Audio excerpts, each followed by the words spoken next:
Hello student, good morning. Today I will discuss essay मेरा गांव and hockey सम्राट Dhyanchand. First discuss करेंगे हम मेरा गांव। देखिए मेरा गांव, ये जो निबंध है ये अपने गांव के बारे में कहा गया है।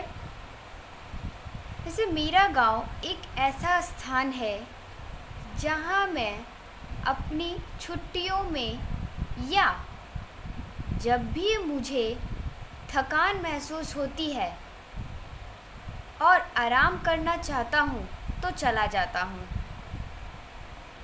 हम लोग गांव कब जाते हैं? छुट्टियों में जाते हैं।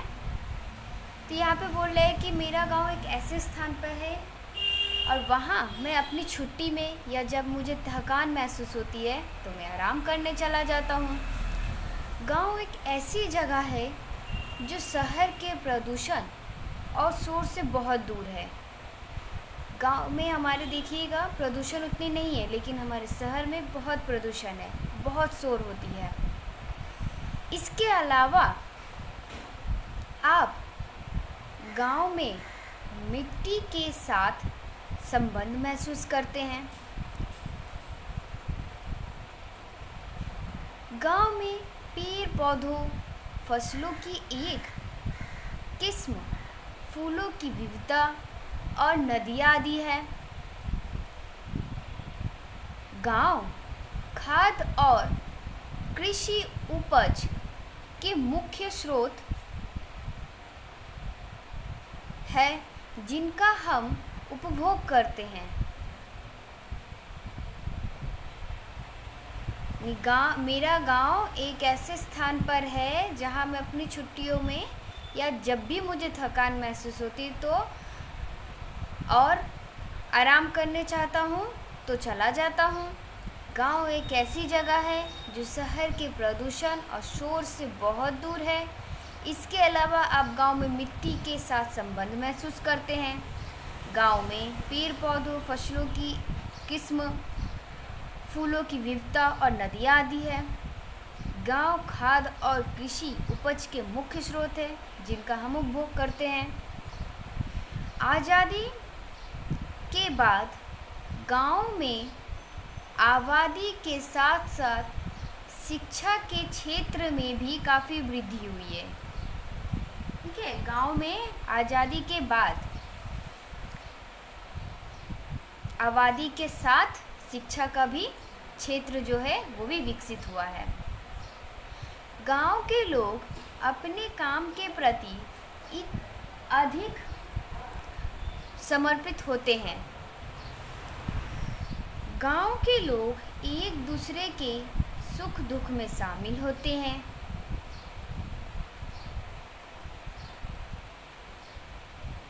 गांव में हरियाली देखकर दिल खुश हो जाता है और लगभग हर घर में उनके आंगन में कम से कम एक पेड़ होता है। आप तो ये गांव में देखते ही होंगे कि गांव के जो लोग हैं उनके घर के आंगन में कम से कम एक पेड़ तो होता ही है।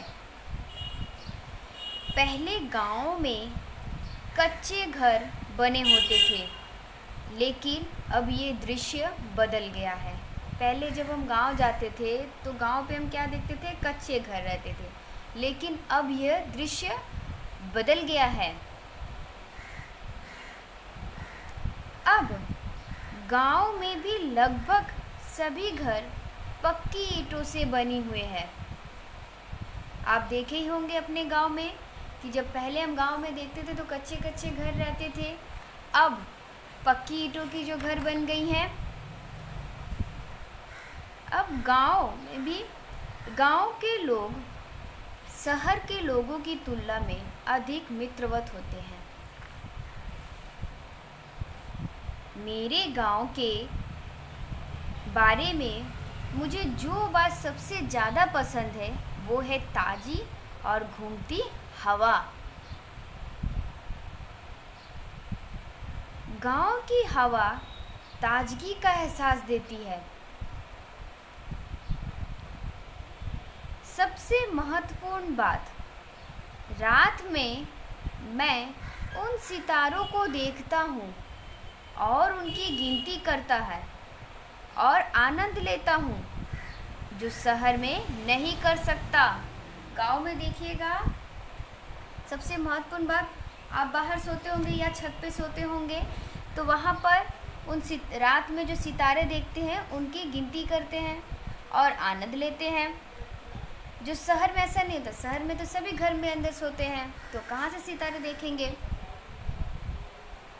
मेरे गांव में चारों तरफ से जंगल होने के कारण सभी जगह पेड़ पौधे बहुत ज़्यादा मात्रा में है, इसीलिए मेरे गांव का वातावरण हमेशा स्वच्छ और शुद्ध रहता है। गांव में हमेशा सुबह से शाम तक पक्षियों की और प्राणियों की आवाज़ें आती रहती है, जो सुनने में भी बहुत अच्छी लगती है। तो स्टूडेंट, ये था आपका निबंध मेरा गांव।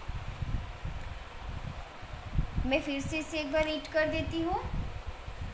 देखिए, मेरा गांव एक ऐसा स्थान है जहाँ मैं अपनी छुट्टियों में या जब भी मुझे थकान महसूस होती है और आराम करना चाहता हूँ तो चला जाता हूँ।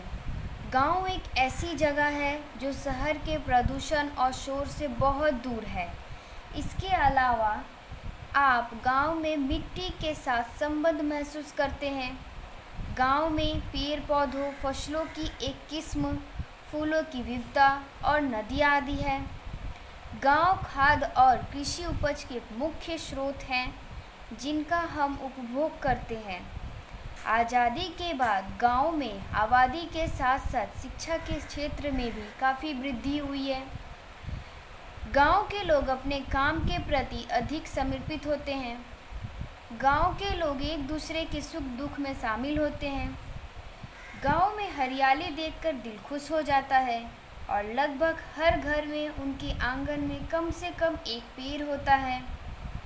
पहले गांव में कच्चे घर बने होते थे, लेकिन अब ये दृश्य बदल गया है। अब गांव में भी लगभग सभी घर का पक्की ईंटों से बने हुए हैं। गांव के लोगों शहर के लोगों की तुलना में अधिक मित्रवत होते हैं। मेरे गांव के बारे में मुझे जो बात सबसे ज़्यादा पसंद है वो है ताज़ी और घूमती हवा। गांव की हवा ताजगी का एहसास देती है। सबसे महत्वपूर्ण बात, रात में मैं उन सितारों को देखता हूँ और उनकी गिनती करता हूँ और आनंद लेता हूँ जो शहर में नहीं कर सकता। मेरे गांव में चारों तरफ से जंगल होने के कारण सभी जगह पेड़ पौधे बहुत ज़्यादा मात्रा में है, इसीलिए मेरे गांव का वातावरण हमेशा स्वच्छ और शुद्ध रहता है। गांव में हमेशा सुबह से शाम तक पक्षियों और प्राणियों की आवाज़ आती रहती है, जो सुनने में भी बहुत अच्छी लगती है। सो स्टूडेंट, ये था आपका निबंध मेरा गांव। नेक्स्ट है हॉकी सम्राट ध्यानचंद।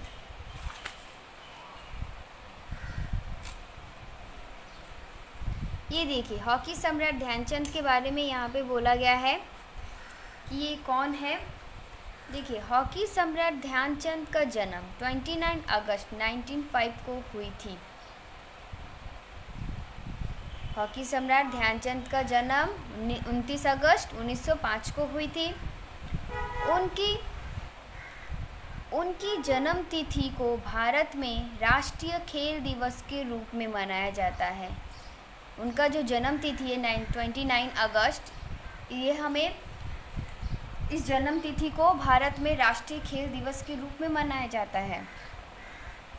वह भारतीय फील्ड हॉकी के भूतपूर्व खिलाड़ी एवं कप्तान थे। वो जो हॉकी गेम है उस गेम के खिलाड़ी एवं कप्तान थे। भारत एवं विश्व हॉकी के सर्वश्रेष्ठ खिलाड़ियों में उनकी गिनती होती थी। उनका जन्म एक राजपूत परिवार में हुआ था। वे 3 बार ओलंपिक के स्वर्ण पदक जीतने वाली भारतीय हॉकी टीम के सदस्य रहे। वो कितने बार स्वर्ण पदक जीते? 3 बार। उन्हें हॉकी का जादूगर भी कहा जाता था।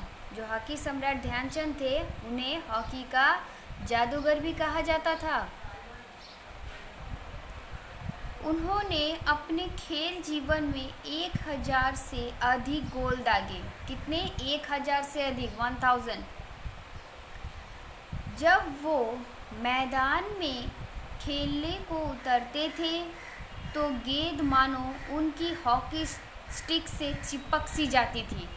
जब वो खेलने उतरते थे तो जो गेंद थी, बॉल थी, वो उनके हॉकी स्टिक से चिपक ही जाती थी।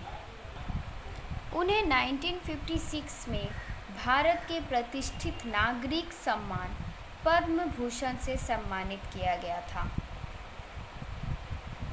उन्हें पद्म भूषण कब दिया गया था? 1956 में। इसके अलावा बहुत से संगठन और प्रसिद्ध लोग समय समय पर उन्हें भारत रत्न से सम्मानित करने की मांग करते रहे, किंतु अब केंद्र में भारतीय जनता पार्टी की सरकार होने से उन्हें ये सम्मान प्रदान किए जाने की संभावना बहुत बढ़ गई है।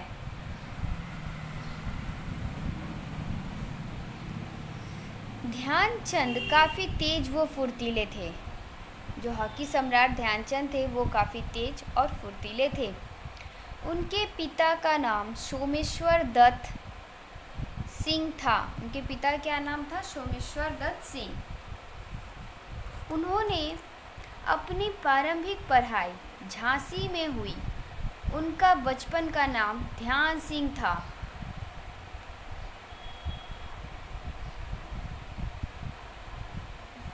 ये बचपन में पेड़ों की डालियों से हॉकी खेलने के लिए स्टिक्स बनाते, पुराने कपड़ों से गेंद बनाकर खेला करते थे। ये बचपन में क्या करते थे? पेड़ों की डालियों से हॉकी खेलने के लिए स्टिक्स बनाते थे और पुराने कपड़ों से गेंद बनाकर खेलते थे। उन्हें सिर्फ 16 यानी 16 वर्ष की आयु इंडियन आर्मी में शामिल कर लिया गया था। 16 वर्ष की आयु में ही इंडियन आर्मी में वो शामिल हो गए थे। इनके पहले कोच भोले तिवारी थे, परंतु ये आर्मी में होने के नाते ज़्यादा खेलने के वक्त नहीं मिलता था। सन 1943 में इन्होंने हॉकी को अलविदा कह दिया। आज भी नई दिल्ली में मेजर ध्यानचंद स्टेडियम है। 1979 में उनका देहांत हो गया। वो हॉकी को कब अलविदा किए? 1943 को, और उनका देहांत हुआ 1979 में।